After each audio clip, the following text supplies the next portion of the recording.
Hello, happy Sunday. I hope you feel my energy. Galing tayong fasting, di ba? Nakafast pa ba kayo? Mag-break tayo mamaya ng fasting, but I bought a coffee, because it is required for us. This sa venue. Okay, kakain tayo together mamaya. So welcome for those people who are listening for the first time. Sa mga nanay po na nakikinig sa Facebook. Pasensya na po kayo, wala po tayong Facebook ngayon. Ewan ko kung na-live check mo nga kung nakaka-live tayo. Welcome to your spiritual home. God bless, love God, love His people, win the soul, win the lost, disciple. So our topic for today is just one touch. Kung napansin niyo yung ating worship kanina, it's about God being faithful to us, whatever circumstances we have. And of course, just one touch of yung kinanta natin kanina online, talaga isang touch lang kailangan mo sa Panginoon. Hindi mo kailangan ng multiple touches. Okay? Yun ang ibig sabihin dyan. Isang touch lang. Isang topic lang sa'yo ng Panginoon. Magaling ka na. Hindi niya kailangan ulitin yon. Amen? So yun dito kailangan pang ulit-ulitin. Kailangan pang of course, sometimes we feel that kapag ka tayo binabaptize, baptize ulit. Tama. Pero hindi kailangan na every time mag-baptize ka na paulit-ulit. But that's fine, no? I don't condemn you. I'm just saying na hindi naman kailangan maraming beses. Kailangan kahit isa lang. No? Kahit isa lang. Amen? So why don't you pray with me today? Before we start, manalangin ulit tayo. No? Kanina, nanalangin tayo after worship ngayon, manalangin tayo specifically for this specific topic. Right? Father in heaven, maraming salamat Panginoon sa topic na mo. We pray, Lord God, that whatever we have in our life that is not pleasing from you or to you, Panginoon, just touch it and it will go away. Maraming salamat, Lord God, override this preparation. Give us, Lord God, the wisdom and the power, Panginoon, to be healed in whatever we need to be healing from. In Jesus' mighty name we pray. Amen. Matthew chapter 9, verse 18 to 34. Technically, up to 38. But let me read first the passage, starting from verse 18. Matthew chapter 9, verse 18. The Bible said, verse 18, while he was saying this, Jesus Christ, a synagogue leader came and knelt before him and said, synagogue leader to So ibig sabihin ng synagogue leader, leader, di ba? Bible study leader or maybe servant dun sa temple. Okay? Sabi nito, my daughter has just died, but come and put your hand on her and she will live. So apparently, itong synagogue leader, yung nakikita niya nag-heal si Jesus, ang dami-daming nagpapagamot sa Panginoon. No? Nakapila, di ba? Trending si Jesus noon, no? Kakahapon dumaan ako sa Makati, after namin sa Makati Med, nakita ko merong papasunduin ko pa lang sila nung galing Makati because na-hospital ulit yung panganay ko kagabi. Midnight na kami nakauwi. So, merong pila doon ng bagong-bagong restaurant siya, I think, in front of Jasmine. It's Korean maybe or Japanese. Andang haba ng pila. Sobrang haba. No, kung wala lang sa hospital yung anak ko, baka lumigo ako doon, bigla nakipila ako. Parang sarap kasi nung kaya ng mga tao. So ngayon, eto, ang gusto niya, fast lane. Ang gusto niya, baka naman pwedeng sumingit yung daughter ko patay. Siguro si Jesus or yung mga disciple, maybe yung mga crowd. Patay naman ni anak mo, ano naman mangyayari, di ba? Pero tignan niyo yung faith niya. But come and put your hand on her and she will live. Strong faith, maybe stronger than doon sa mga nakapila. Hindi porket pumipila tayo, hindi porket umaten tayo, may strong faith na tayo. Maybe yung kakarating lang, yung bagong kilala lang sa Panginoon, baka mas mataas mo yung faith compared doon sa matagal na. Ako, from time to time, ni-review ko din yung faith ko. Parang, baka mas mataas pa yung faith sa akin. Kakaten lang naman. Normally, gano'n Maski ikaw, nung bago tayo, nakakilala sa Panginoon, yung faith mo noon, mas malakas pa kaysa ngayon. Tama ba? Kasi marami kang naranasan sa Christian life ko. Grabe, hindi pala exempted sa suffering. Magkakasakit pa rin pala. Malulugi pa rin pala yung negosyo. Mapupromote din pala yung kasama mong tamad. hindi ikaw. May mga ganun eh, no? Christian ka. Tapos nag-tights ka pa. Di ba? Parang, my goodness, unfair. Pero ito, ang pinapakita ng Panginoon dito, yung faith ng tao, no? 19, sabi niya, Jesus got up, went with him, and so did his disciples. So, na-move si God dun sa faith ng tao nangihingi sa kanya. Verse 20, sabi rito, just then a woman who had been subject to bleeding for 12 years came up behind him and touched the edge of his cloak. Ito yung sikat na preaching sa atin na nagbi-bleed ng 12 years itong babaeng to. Siguro, ang sabi nga doon sa isang book, maybe Matthew, Mark, Luke, maybe Luke, naubos na yung pera niya kapag gamot sa mga doktor. Sino dito, parang ako, nami-feel ko naubos yung kagahapon, tumawag si Jayan eh, nag-screenshot nung bill. Ano naman, di ba? Grabe, di ba? Siyempre, hindi naman covered lahat ng health insurance eh. Part lang doon.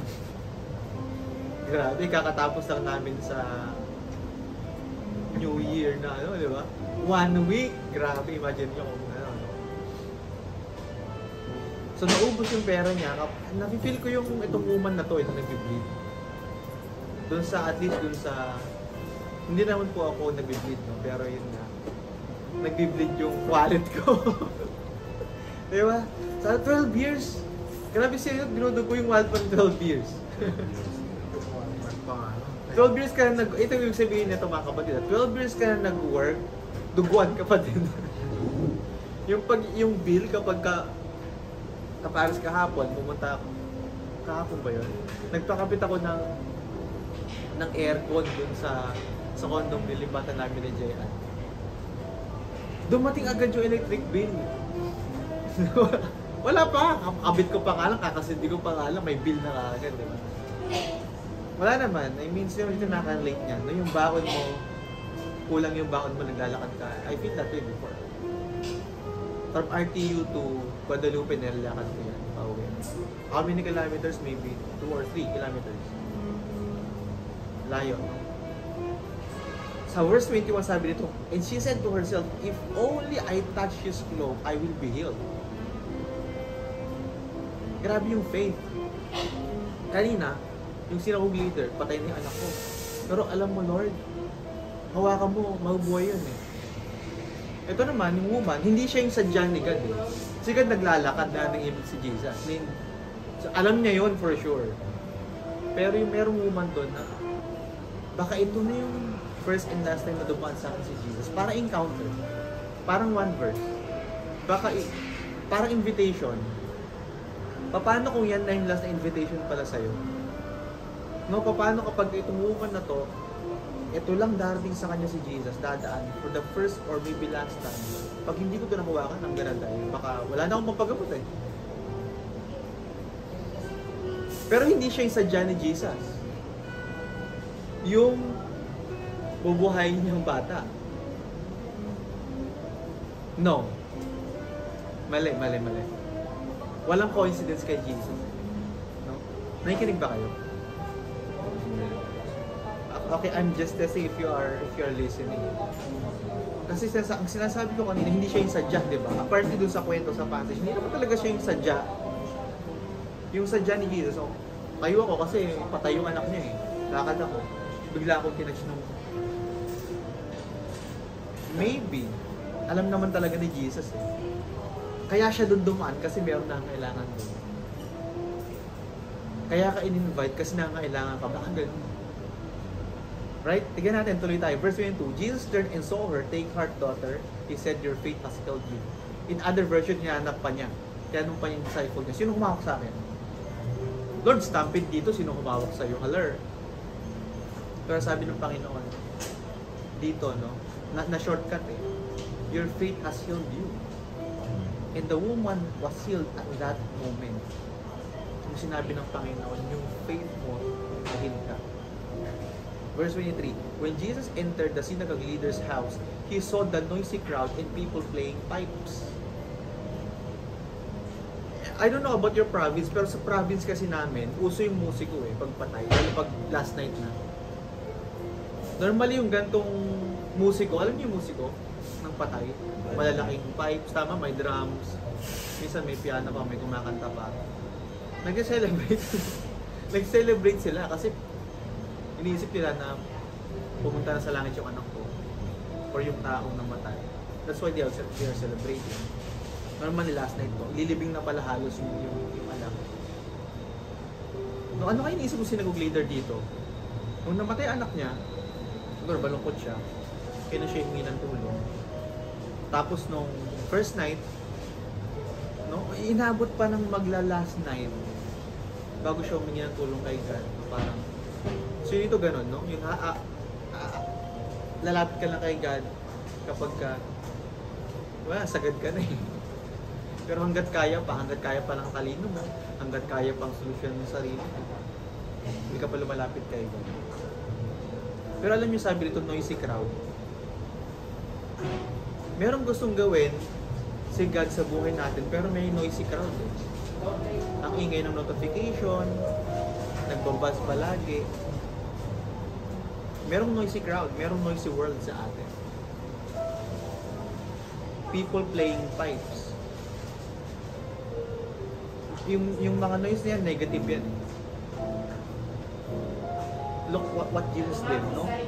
Yung sa playing pipes naman, alam nyo kapag may nangyayari sa atin, hindi lahat ng tao yung sympathy nasa atin. Minsan masaya sila na suffer ka ng ganyan.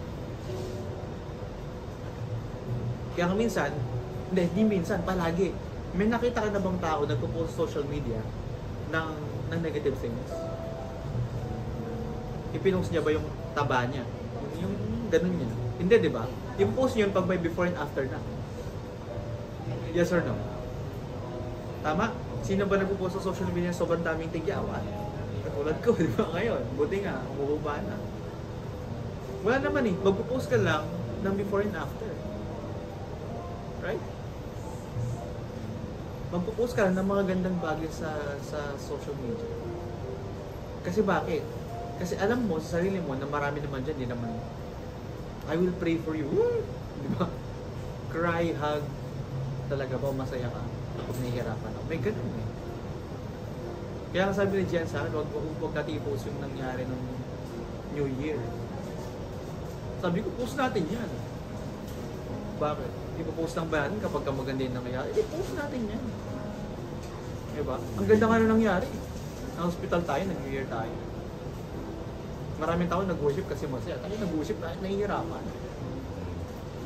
Eh bakit? Eh kasi napunta naman tayo sa langit. Ano ba problema mo? Wala. Right? Pag namatay tayo, punta tayo sa langit. Ano problema? Pagbayad ng kuryente, tubig, wifi na. Right? Yung wifi namin, pinapabalik ko pa, diba? Nawawala. So walang ganun. No? Yung anak ko kanina, doon tayo may sakit. Gusto kong hatakin sa Sunday service eh. Nawala ako. Pero kung ako yon, kung ako lang masusunod, punta tayo dito. Para makita mo na kahit may sakit ka, wala may speaker sa akin. Hindi ko sinasabi na ganunin niyo yung mga anak niyo, mga kapatid. Ang sinasabi ko, nakita ng mga anak natin na hindi kasi joke yung ginagawa natin, no? Sabi dyan, playing pipes. Iba masaya. Yun, noisy crowd, no? May gustong gawin si God sa'yo, sa buhay mo. Ikaw naman, dahil excited ka, ganito ka gawin ni God sa buhay sa akin this 2024. Yung mga iba, narinig yun. Wala. Noisy crowd. Negative things yung binibigay sa atin. At dito naman, sa playing pipes, no? Nag-iingay sila, nag-celebrate. Tignan mo sa verse 24. Ang sabi ni Jesus sa verse 24 ng Matthew chapter 9, go away. May mga kailangan kang ganyan sa buhay mo. Hindi mo technically sabihin na go away, di ba? Inanay mo pala yun, di ba? Or anak mo pala yun, or kapatid mo pala yun. What? Pero you know what? Sometimes you yourself will go away. Pero si Jesus Christ, deny out niyo yung crowd. Is muna kayo dito. Kasi wala kayong faith, baka hindi ko kayong buhayin yung kayong power ko hindi maging at work. Kasi sa negative. Di ba? Merong si Jesus Christ nagpapagaling, hindi niya mapagaling yung mga tao kasi wala akong faith. Umalis na lang siya doon sa town na yun. Ang ginawa ni Jesus Christ, tinanggal niyo mo lahat ng tao. Meron bang mga tao sa buhay mo na kada share mo ng ano, something about your goal, about your family, minsan kapatid mo pa, hindi maniniwala sa'yo. Sabi niya, the girl is not dead but asleep, but they laughed at him. Tinawanan pa si God, no? Sinabi ni God sa Bible, yung promise sa'yo, sinare mo sa iba, tinawanan. Parang si Joseph Dugdino. Verse 25, after the crowd had been put outside, he went in and took the girl by the hand and she got up. The news spread through all that region. Nabuhay babae, nabuhay bata. Kasi wala nang negative noise. Kasi wala nang negative celebration. Verse 27, as Jesus went from, actually itong preaching po na to, by the way, before we go on, kaya ko itong sanang hatiin ng 4 na series. Pero nga, yun nga, no? Minsan may gusto ako i-share sa atin na para ito yung kailangan namin ngayon. Pero si God may gusto sabihin sa atin. Let's see, no? Verse 27, as Jesus went on from there, 2 blind men followed him, calling out, have mercy on us, Son of David. Ito naman, after niya magpagaling, kayo na, papunta niya sa, ano, di ba? Sa synagogue leader's house. May nag-touch sa kanyang babae, gumaling. Pagdating niya dun sa bahay ng synagogue leader's house, pinagaling niya yung bata, binuhay niya. Ito naman, hindi na naman sadya ng Panginoon. Talaga ba? O sadya niya? Right? Doon sa kwento, di ba? Parang si God, pag tinitignan mo sa Jesus Christ, parang hindi niya sinasadya. Pero alam niyo sa Panginoon, walang hindi sinasadya. Lahat sinasadya. Everything has been spoken by the Lord into being. Tingin mo ikaw hindi ka sinasadya ni God? Sa pogi mong yan? Joey? Hindi, di ba? Bernard, di ba? CM and Adrian. Adrian, dito kayo. Sige. Welcome. So sabi ng Panginoon, sabi ng 2 blind man followed him out, have mercy on us, Son of David. 2 blind man to, ha? No? Ito nakakatawa, no? Yung 2 blind man, nakita nila si Jesus dumadaan. Kahit blind sila. So paano nila nalaman na si Jesus dumaan? Narinig. Jesus! Jesus! Right? Kasi si Jesus daw nandito, yung nagpapagaling ng narinig nila eh. Sinigaw niya, Lord, sabi, have mercy on us, Son of David. Verse 28, when he had gone indoors, the blind men came to him and he asked them, do you believe that I'm able to do this? Hey, online people, nakikinig ba kayo? Tinatanong kayo ng Panginoon, do you believe that I am able to do this? Whatever you are praying for right now. Let that sink in for some few seconds. Marami sa atin dito, yan yung tinatanong ng Panginoon sa'yo.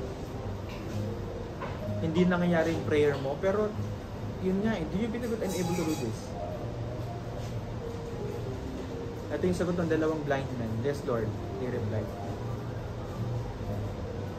Can you say yes to God right now? Yes, Lord, we believe. Kaya mo itong gawin sa buhay namin. 2024, hindi nangyari in 2023, 2022, 2021, 2020, 2019. Mangyayari ngayon sa'yo if you believe. Amen. Amen? As long as you believe that God is able to do this. Kung ano man yan. Yung sakit na hindi gumagaling, gagaling yan. Gagaling yan. Promise. Sa family ko nga, nangyari. Right? Kahit hindi pa nangyari ko yan, nangyari na. Kahit nandiyan yung symptoms, basta nangyari na. The symptoms doesn't affect my faith. Kasi tapos na eh. Sabi ni Lord, it is finished. It is finished. Right? Verse 29, then he touched her eyes. Nakailang touch niya si God? 1, 2, 3.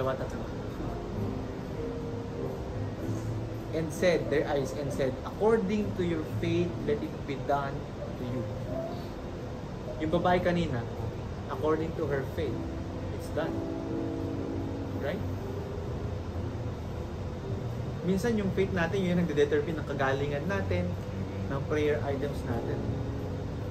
Verse 30, and their sight was restored. Jesus warned them sternly, see that no one knows about this. Yun yung ginawa ng two blind men. But they went out and spread the news about him all over the region. Alam niyo yung ang Panginoon, kapag ka na-experience mo siya, ang una mong gagawin, i-share siya. Yun talaga. Kahit i-reject ka ng iba, kahit sabihin ng iba na nababaliw ka na. Kahit sabihin, kasi hindi niya mag-gets, kaya sinasabi niya na nababaliw ka. Alam mo si Jesus Christ, you can only experience encounter with Him. Encounter is, ito, being born again in His in spirit, and encountering the Lord Jesus Christ is all about experience. Hanggat hindi mo sinusubukan, hanggat hindi mo pinupuntahan, hanggat hindi mo tinatry, you will not know. You will never know. Kasi ganun talaga siya. No? Kasi pag kinukwento sa'yo, grabe, hindi mo talaga mag-grasp in your mind. Right? Verse 32, ito pa. While they were going out, a man who was demon-possessed, sino may katabi mo? Siyempre hindi. Di ba? And could not talk. Hindi may katabi mo, di makapag-talk. Nagtatype lang sa Zoom. Eh, di makapag-talk eh. Demon-possessed ba siya? Hindi naman. Hindi siya wala kasi siya, alam mo yun. And could not talk what was brought to Jesus. Ito hindi makapag-talk ha. Verse 32, I realized this. I also experienced this for a confession to make. Ako may mga time na hindi mo na pinagpipray, hindi mo na i-speak kasi hindi naman nangyayari. Tama? Like, ako I feel this. Si JN kasi, meron siyang disciple, nasa, lung center, may cancer of the lung. Nasa trabaho ako nung night shift ako. Nag-break ako, sabi niya, baka gusto mo pag-pray yung disciple ko ito. Pinag-pray ko, grabe. Namatay after ko pag-pray. Sabi ko, Lord, niligawan ko pa naman si JN nun. Alam mo yun? Tapos morning pray ako, everyday morning pray ako, mintis. Naka-fasting din kami noon. 21 days pa nga eh. 3 days full fast. Water lang 3 days. Grabe yung power ng Lord. Kinuha siya. Nung time na yun, parang pag may magpapere sa akin, baka mamatay din. May mga pinag-pray din talaga ako na namatay, hindi ko na rin mabilang, to be honest with you. Nakakatawa siya di ba? Parang, Lord, talaga ba? You're at work in me. Pero kasi may will yung Lord sa buhay nila na you're out of it.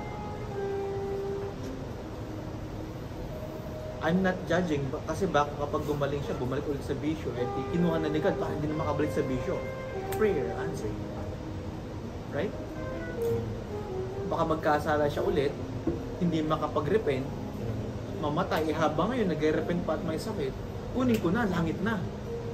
Amen? Yes ba yun?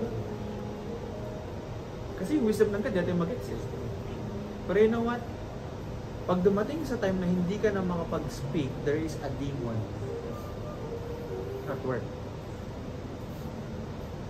Yung prayer mo, hindi mo na tutuloy ito, hindi naman nangyayari. May at work na demon pala doon. Na-reveal lang sa verse 32 ng Matthew chapter 9. Hindi siya makapag-talk. Verse 33, and when the demon was driven out, the man had been mute, spoke. May mga nakamute dyan. Malagi. Diba?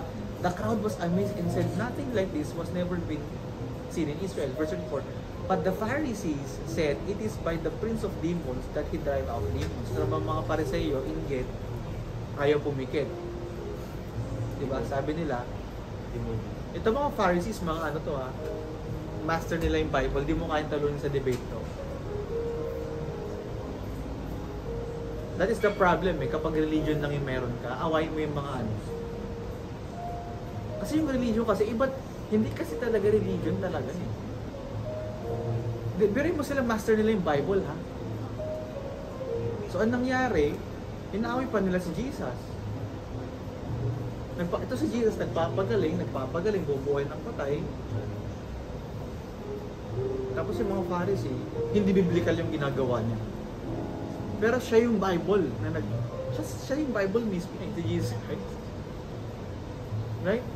Mag-ingat tayo, baka tayo mismo. Hindi ko sinasabi na baka tayo, tayo mismo, religious. Sabi dito, no? But the Pharisees said, it's by the prince of demons. Pero nagkwento pa dyan si Jesus Christ. Kung aawain ni Satan sarili niya, hindi mag-i-stand yung niya, yung kingdom niya. Right? So look at this, no? 4 na points for this Sunday as we end. Number 1, the woman with bleeding. 12 years. Anong hinil ng Panginoon sa kanya? Hindi na yung bleeding niya, yung past niya. Yung 12 years na past na hindi siya makapag-ipon. Sa mga nag-work. Ilan taon ka nag-work? Nagbe-bleed ka pa din, di ba? Hindi makapag-ipon. Grabe, kasi yung past niya, meron? Puro katakawan, puro kalayawan, sige. Travel dito, travel doon, kain dito, kain doon, laro dito, laro doon. Ganun I mean, you know what? Hindi lang physical bleeding to. I'm talking about your finances, I'm talking about your spiritual life. Maybe nagbe-bleed yung spiritual life for 12 years. Balik ka kay God, babalik ulit sa kasalanan. Babalik ka kay God, on and off, on and off, on and off. Ang daming bleeding in the past. Yung ginawa sa'yo ng ex mo, naalala mo? Huwag mo na isipin nyo. Pero naalala mo pa din. Di ba? Pupunta ka ng time zone, naalala mo yung naglalaro kayo. Right? Ang dami. Hinil ni God yung past ng babae. Parang yung past natin ang dami niya.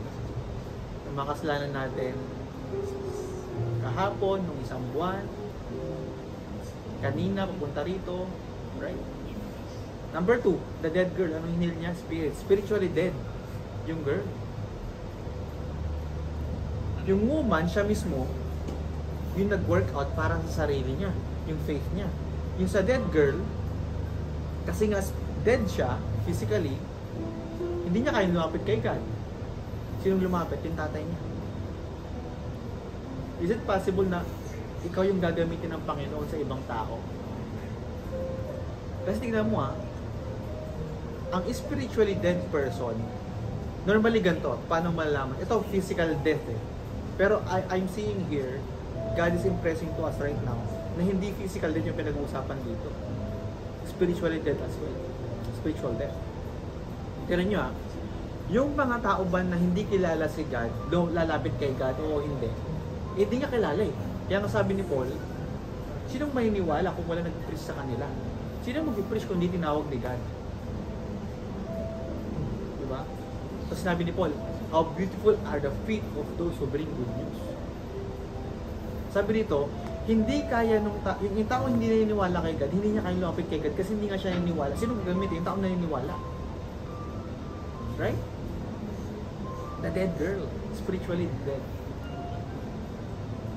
Binuhay yung spirit ng babae ng Panginoon. Kasi bakit? May tumulong. Sino dito, ang daming spiritually dead, no? Paano ko yan namin malalaman kapag yung isang tao spiritually dead? Hindi nakapagbasa ng Bible, walang desire. Sa prayer, walang desire.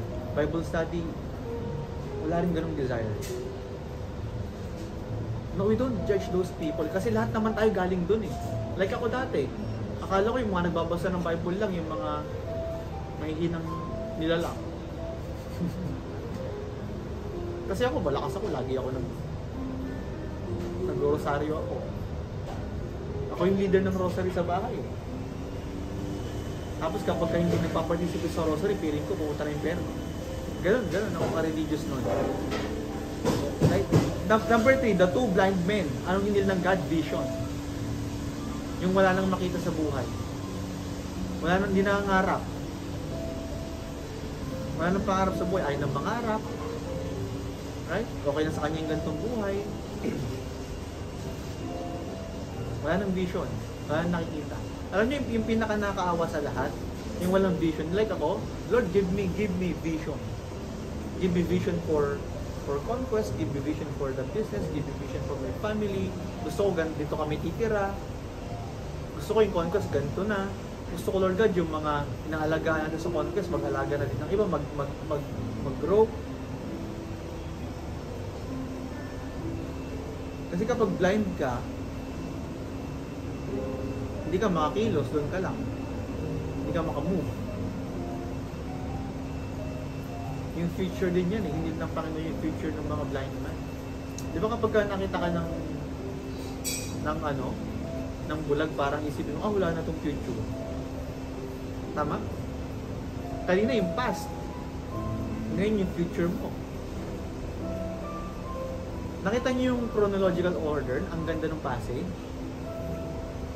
Hinil ka muna ni God sa past mo, binuhay niyo yung spirit sa'yo, para magkaroon ka ng vision, para number 4, magsalita ka. The demon possessed is speaking. Yung prayer mo ngayon, iba na. Hindi na yung walang faith na prayer. Baka nagpe-pray ka, tapos sa isip mo, hindi naman gagaling na sakit, tagal na nito. Hindi naman maguguro yung Bible study ko kasi ang tagal ko nang ginagawa ito. Ngayon may faith ka na. Eh bakit pala blind yung tao? Bakit pala spirituality? Bakit pala nag-believe? May mga pain of the past. Kasi meron palang demon no? Na at work. You know what, right now, at this very moment, as you listen, Jesus Christ is driving out the demons assigned to you. In Jesus' name. Kung may naka-assign man na demons sa health mo, sa finances mo, you are now getting healed. In Jesus' name, I prophesy that to your life. Can you receive that? Huwag mo hayaan na bulag ka. Huwag mo hayaan na spiritually dead ka na walang gana sa Panginoon. Darating na yung Panginoon na nakaparing gana. Paano pag dumating si God na wala kang gana? Tapos yung past mo, hindi mo pa makalimutan. Amen? Right now, God is at work in you. Let's go as we end. Matthew chapter 9, verse 35. Yan yung ginawa ng Panginoon, ha? Kaya sabi ng disciple ng Panginoon, pag sinulat namin lahat ng ginawa ni Jesus, yung buong mundo, makukulo ng libro. Baka kulang pa. Yung mga binanggit kanina, na 1-4, na pinagaling ng Panginoon, 4 pa lang yung tinanyo sa verse 35. Jesus went through all the towns and villages, teaching in their synagogues, proclaiming the good news of the kingdom and healing every disease and sickness. Ang dami pa niya palang pinagaling. Hindi na nabanggit. Verse 36. When he saw the crowds, he had compassion on them because they were harassed and helpless like sheep without shepherd. Ang dami pang kailangan pagalingin at buhayin at ayusin yung buhay at maligtas. Ang dami. When he saw the crowds with the S, yung crowd pa nga lang, marami na eh. Ilan yung crowd? Hindi mo bilang, di ba? Ang sabi niya, crowds. May crowd doon, may crowd doon, may crowd doon, may crowd doon, may crowd doon. Kailangan lahat pagalingin, kailangan lahat masave, kailangan lahat. Kaya lang sabi ni Jesus pagdating doon sa verse 37, then he said to his disciples, nung nakita niya yung crowd, hinarap niya yung mga nililid niya sa Bible study. Ang sabi niya, the harvest is plentiful but the workers are few. Sabi ng Panginoon, ang dami. Nakita niyo? Nakita niyo, ang daming mga kailangan. Ang daming na kailangan sa akin. No? Kaya lang kukunti kayo.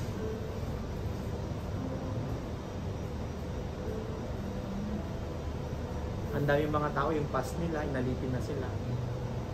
Ang daming mga tao, spiritually dead. Ang daming mga tao, bulag. Ang sinusunod nila, religion, hindi naman sila ma-save to. Kasi bulag eh. Kasi sa bulag, kahit anong sabihin mo, tignan nyo ha, kahit anong sabihin nyo, maniniwala. Pag sinabi mo sa bulag na nasa mall tayo, pag sinabi mo sa bulag na ang kinakain mo kulay red, malay ba niya? Tama? Pag sinabi mo sa bulag, may Christmas tree sa harap mo kulay violet, May niwala siya, hindi. Kasi hindi naman niya nakikita. Ganon din kapag ang tao religious lang eh. Kahit anong sabihin mo sa kanya at paniniwalaan niya, kasi hindi niya alam yung totoo.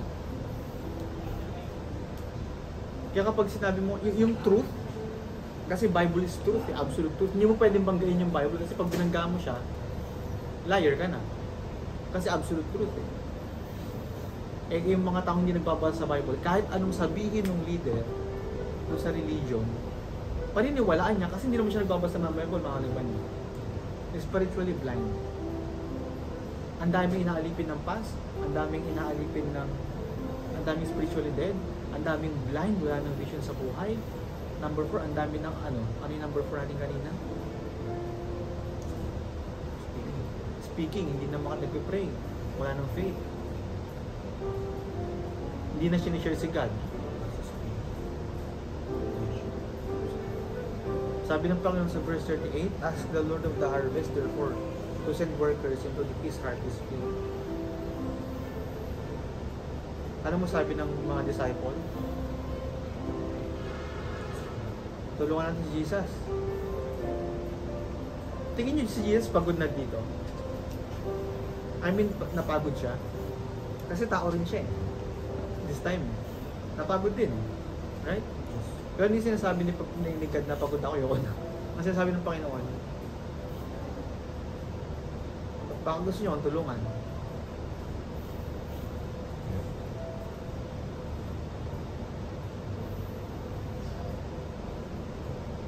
Is that sinking in?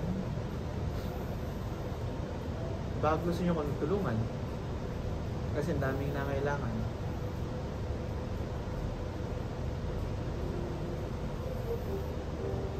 Meron ako napanood lately. Nagkaroon siya ng vision about hell. Near-death experience. Ang dami niyan. Near-death experience sa YouTube. Sabi niya, ang dami daw nalalaglag na tao sa hell. Hindi daw niya mapilang. Segundo. Thousands upon thousands of people nalalaglag sa hell.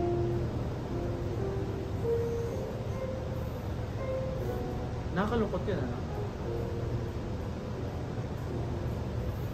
But you know what? As we can see here, no, many people need help. Or workers are needed as well. Ilan sa family mo hindi kilala si God? Ilan sa family yung papunta ng impyerno kapag hindi sila nakapatanggap kay God? Ilan sa mga kaibigan mo, ilan sa mga office mate mo, ilan sa mga classmate mo kung estudyante ka? Ito mga kapatid, hindi pwedeng tsamba lang yung salvation. Dapat sure to, guys. Ang salvation hindi dapat sana, hindi ganun eh. Nakikita nyo kung gaano kaseryoso yung ginagawa natin. Maybe if you invite that person, you will hurt that person. Parang ako, no, nung ini-invite ko yung buong family ko, nagagalit sila sa akin. Umakamatay kami sagrado. Pero hindi nila mag-gets. Up until na-invite ko silang lahat. Right? Ang salvation, hindi ito dapat tsamba eh. Dapat to sure. Ang dami sa buhay natin pwedeng okay lang. Itong salvation hindi pwedeng okay lang. Kasi biruin mo, unending suffering. For example, si Judas, yung nag-ano kay God, 2023 years na siya sa hell. Eh kailan matatapos? Wala, hindi. Yun nga nag-testimony about hell, 23 minutes pa lang eh. Akala niya, ilang taon na siya doon. No? Susunugin yung katawan mo, pag nasunog na, babalik ulit yung katawan mo, susunugin ulit, pag nasunog na, babalik ulit yung katawan mo, kasi hindi namamatay yung soul. Malulusa yung katawan mo, magiging boto, tapos mamaya, babalik na naman yung katawan, tapos susunugin ka na naman.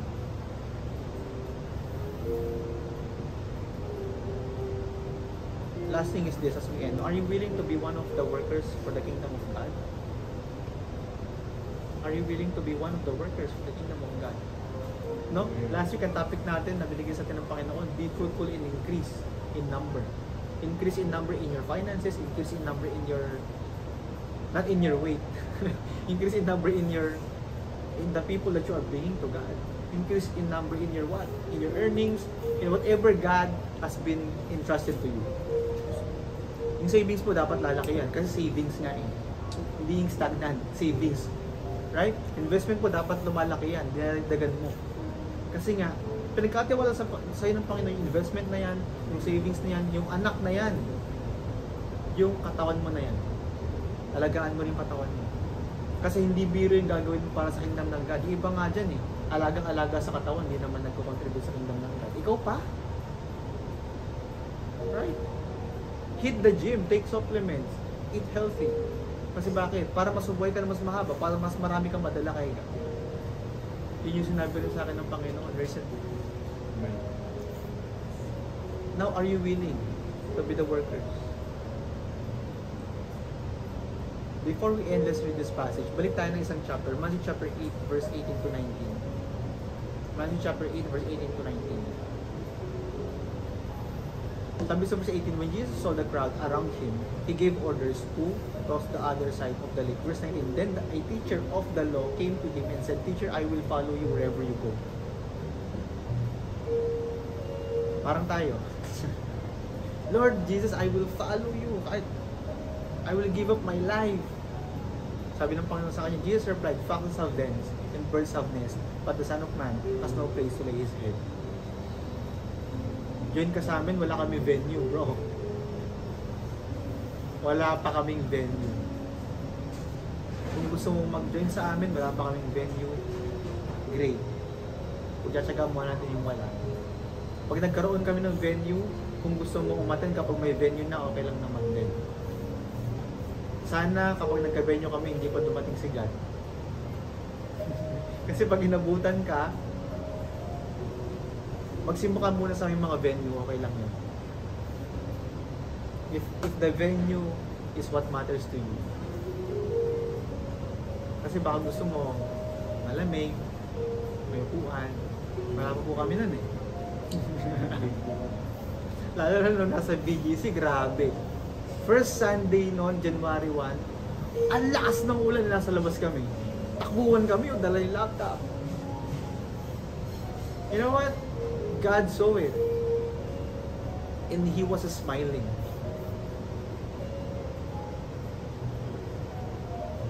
Ako, di ako nahihiya ng mga time na yun.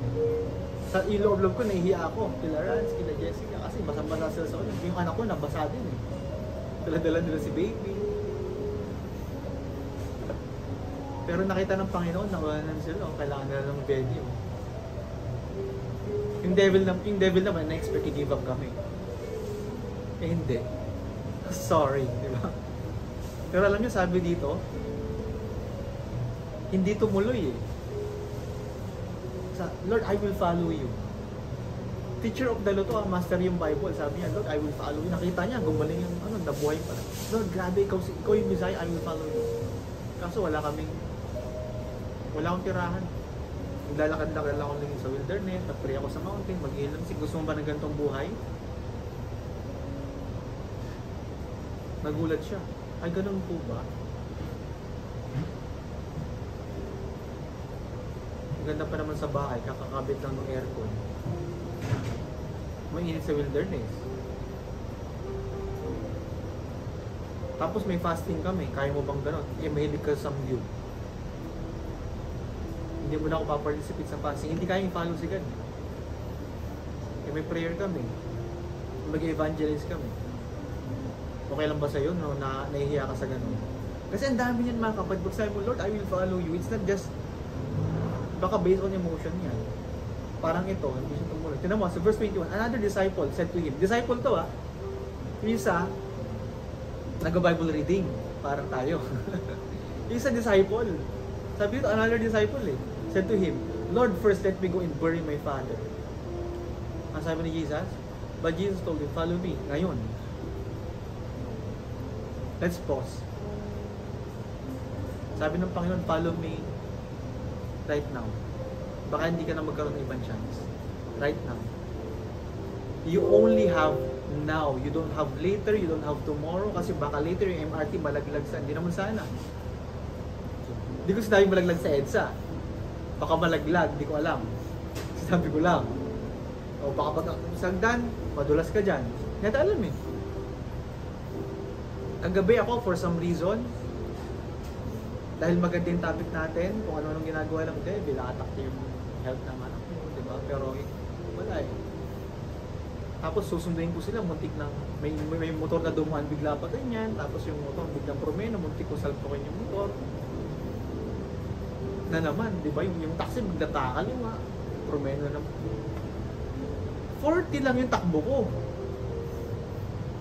Nag-worship ako habang tapos nagpe-play ako ng bagong worship song na sa encounter natin, yun ang nagamitin natin. Muntik pa ako mabanggahan 2 beses na hindi ko pa kasalanan. You know what? The devil is, trying to stop us. Pero wala eh, protektado tayo ng Panginoon. Sabi dito, ng Panginoon. Hindi niya sinabi na, ala, kawawa ka naman. Sige, ilibing mo muna yung tatay mo, ihintayin kita dito. Nakita nyo, yung disciple ng God, nag-ano sila, kumukuha sila ng isda, sabi ng Panginoon, follow me. Anong ginawa ni Peter, nila Andrew? Tayo ka agad. Follow ka agad.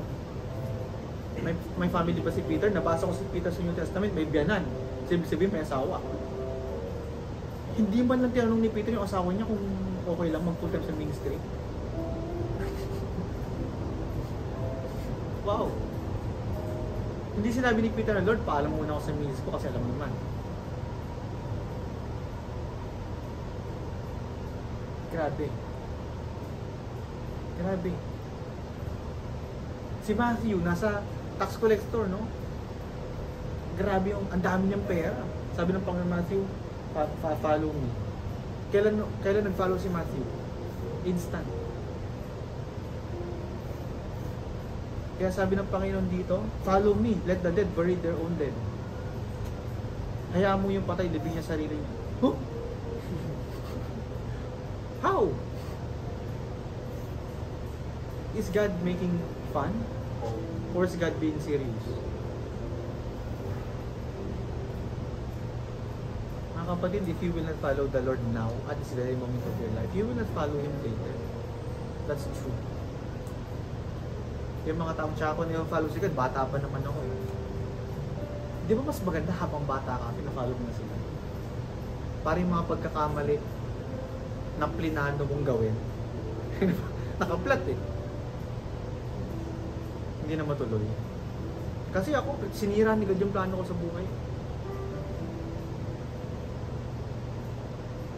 Gusto ko sana yung girlfriend ko. Hindi, si Jenna. Wala kasi ako nag-iibang girlfriend, siya lang.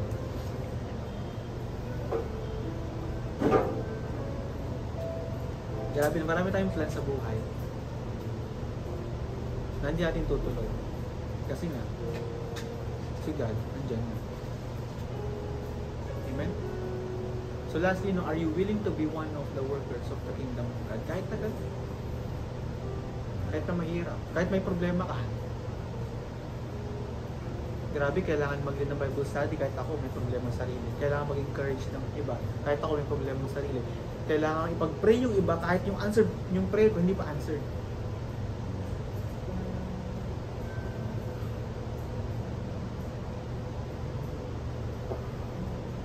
Kahit may problema ka, kailangan mong tulungan yung iba. Mahirap ba yun? Mag-encourage tapos ikaw discourage.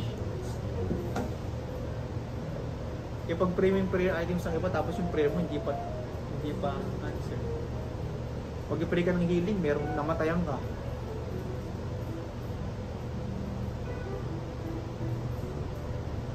Pero alam nyo, mga kapatid, if God is not with you, you cannot do that. If God is not with you, you cannot do that. Pag-invite ng paulit-ulit kahit mukha ka ng wala akong sinasabi, di ba? Kahit mukha ng disrespect. You can only do that if God is in you. If God is at work in you, siya yung kikilos. So yun yung ibig sabihin nun. Ayaw mo na, kinikilos mo pa rin kasi si God yung nag-work. There are two types of people before we pray. Yung mga taong natouch ng Panginoon, yung si God at work na sa kanila, kahit ayaw na nilang gawin, ginagawa pa rin nila kasi si God yung kumikilos sa kanila. Meron naman yung pangalawang tao hindi nagpa-touch kay God, pag ayaw niyang gawin, hindi niya nang ginagawa. Alam mo kung bakit hindi ka mag-give up hanggang ngayon kay God? Kasi si God, yung hindi nagpapag-give up sa'yo.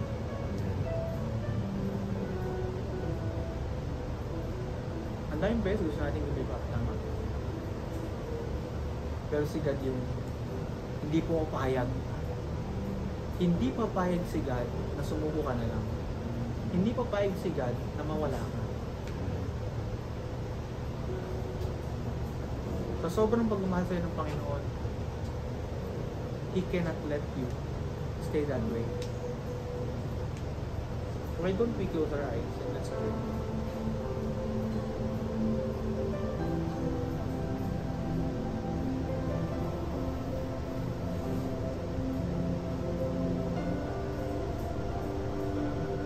Ang Panginoon gusto